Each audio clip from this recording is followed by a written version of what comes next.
रब इश्रह ली सदरी वयस्सिर ली अमरी वहलुल उक़दतम मिन लिसानी यफ़क़हू क़ौली रब्बि ज़िदनी इल्मा रब्बि ज़िदनी इल्मा रब्बि ज़िदनी इल्मा।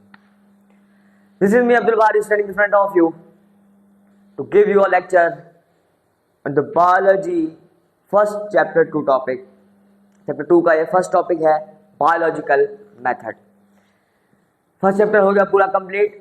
अब स्टार्ट किया है chapter number 2 of biology class 9 since board exam शुरू। बायोलॉजिकल मेथड देखें, इसके वर्ड से ही पता चल रहा है मेथड मतलब कोई स्टेप्स होने वाले हैं। कौन से स्टेप्स? ऐसे स्टेप्स जो कि बायोलॉजिकल प्रॉब्लम को यूज करने के लिए या सॉल्व करने के लिए इस्तेमाल किए जाएं, उन मेथड्स को कहा जाएगा बायोलॉजिकल मेथड्स। बायोलॉजिकल मेथड्स क्या हैं? एक ऐसे स्टेप्स हैं कैसे जो कि बायोलॉजिकल प्रॉब्लम को सॉल्व करने के लिए यूज किए जाएं। लिखते हैं डेफिनेशन, फिर समझाता हूं कि बायोलॉजिकल प्रॉब्लम क्या है। बायोलॉजिकल मेथड क्या है? द स्टेप्स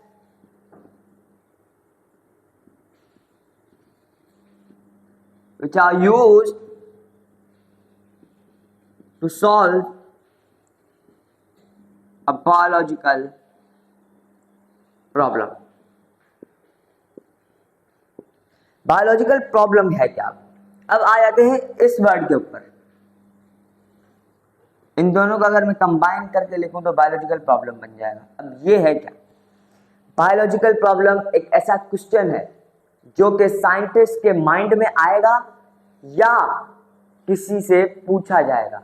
हमारे माइंड में भी आ सकता है, आपके माइंड में भी आ सकता है, किसी के माइंड में भी आएगा, या साइंटिस्ट के माइंड में आ जाए, किसी ह्यूमन के माइंड में आ जाए, या कोई साइंटिस्ट या कोई बंदा किसी दूसरे बंदे से पूछ ले तो उसको कहेंगे बायोलॉजिकल प्रॉब्लम। ये एक साइंटिफिक बायोलॉजिकल प्रॉब्लम है तो रिलेटेड टू बायोलॉजी होगा। अब देखते हैं एक बायोलॉजिकल प्रॉब्लम की डेफिनेशन लिखते हैं। बायोलॉजिकल प्रॉब्लम क्या है? द क्वेश्चन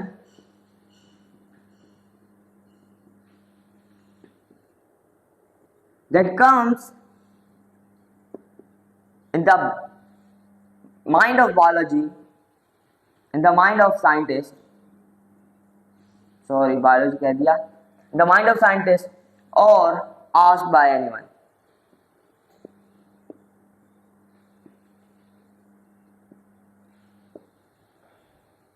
ये क्या है? क्वेश्चन है जो कि आता है साइंटिस्ट के माइंड में या किसी ह्यूमन के माइंड में, आप बोल रहे हैं, पर वो किसी से पूछ भी सकते हैं या कोई उनसे पूछ सकता है।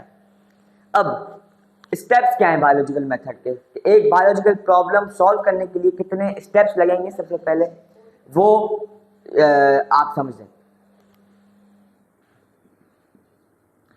नंबर 1 है रिकॉग्निशन ऑफ बायोलॉजिकल प्रॉब्लम।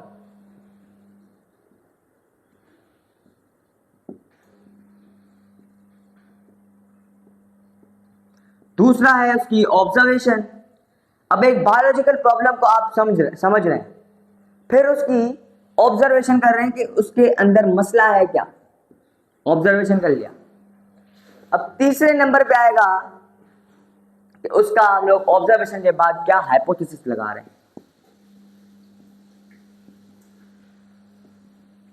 फिर उसकी रीजनिंग होगी, फिर एक्सपेरिमेंट,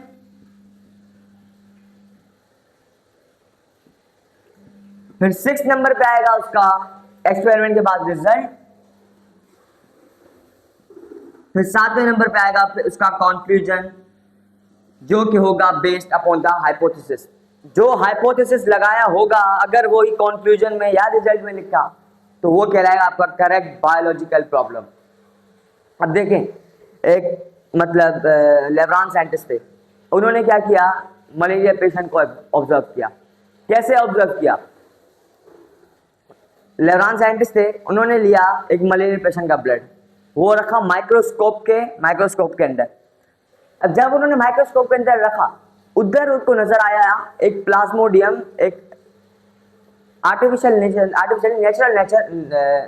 नेचुरल एक वो नजर आया पीस ऑफ स्टोन, तो उसने उसको नाम दे दिया प्लाज्मोडियम। अब उसने बोला plasmodium is the cause of malaria. Observe किया, प्लाज्मोडियम निकला। हाइपोथेसिस लगाया, मतलब उसका तुक्का लगाया कि plasmodium is the cause of malaria. फिर उसने उस पे इसकी रीजनिंग की कि if plasmodium is the cause of malaria, if malaria patient है plasmodium, then it should be a case of malaria या कॉज ऑफ मलेरिया। एक्सपेरिमेंट किया उसके ऊपर, माइक्रोस्कोप के अंदर रखा, ऑब्जर्व किया, फिर उसके बाद उसका रिजल्ट निकाला। रिजल्ट में क्या लिखा उसने? रिजल्ट में उसका ये लिखा कि plasmodium is the cause of malaria.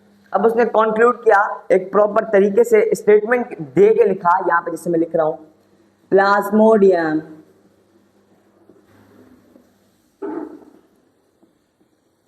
Is the cause of malaria.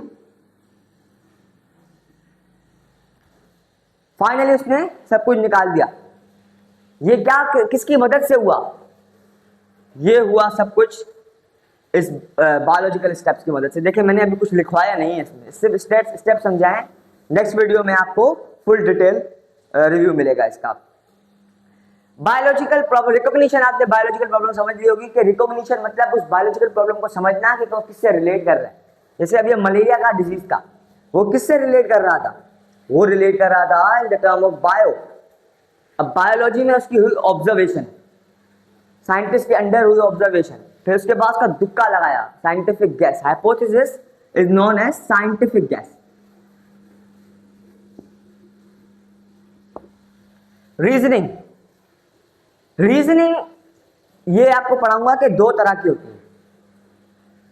Experiment, फिर उसकी रीजनिंग निकाली कि if Plasmodium if malaria patient has plasmodium in the blood, so plasmodium is the cause of malaria। अगर मलेरिया पेशेंट के अंदर Plasmodium मौजूद हुआ तो फिर वही है कॉज मलेरिया का, उसकी वजह से ही मलेरिया पेशेंट ज्यादा बढ़ रहे हैं। क्योंकि प्लाज्मोडियम स्प्रेड भी हो सकता है। मॉस्किटोज, फीमेल एनोफिल मॉस्किटोज होते हैं जो कि स्प्रेड कराते हैं इसको प्लाज्मोडियम को। फिर उसके बाद रिजल्ट निकला, उसने रिजल्ट में उसने लिखा कि plasmodium is the cause of malaria, मतलब वर्बली बताया, कंक्लूड किया कि plasmodium is then now the cause of malaria. मुझे यकीन है कि आपको ये वीडियो समझ आई होगी। अगर आप नए तो मेरे चैनल को सब्सक्राइब करें, लाइक करें, बेल आइकन को दबाएं ताकि जो भी वीडियो मैं पहले यूट्यूब पर डालूं सबसे पहले आप तक पहुंचे। मेरा बहुत सारा ख्याल रखें। दिस इज मी अब्दुल बारी साइनिंग ऑफ।